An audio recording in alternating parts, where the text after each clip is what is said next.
অবস্থা রোদ্দুর দেখো। সো আমরা বেরিয়ে পড়েছি তিনজনে রোদের মধ্যে। ফটো ভিডিওগুলো বেশ ভালো হয়।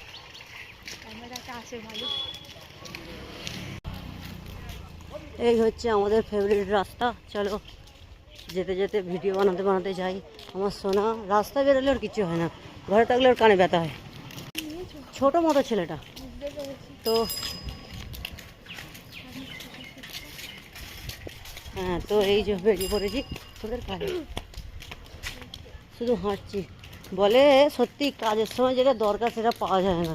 আর এখানে দেখো না, শহরতলি এত টোটো, কিন্তু কোনো দিন কোনো জনমে আমরা যখন যাই মাকড়দায় কোনো দিন যাওয়ার সময় টোটো পাই না। এত নাকি টোটো। একটা স্পেশাল লোকের কাছ থেকে এ নিয়ে রাখলাম টোটোর নাম্বার, উনিও এখন রিজেক্ট করে দিয়েছে রোদে বলে। কি জ্বালা, আমরা হেঁটে হেঁটেই যাই। চলো থোড়া এ করো, তো ছিল এটাও তো ভাগাড়ের ধারটাও কম।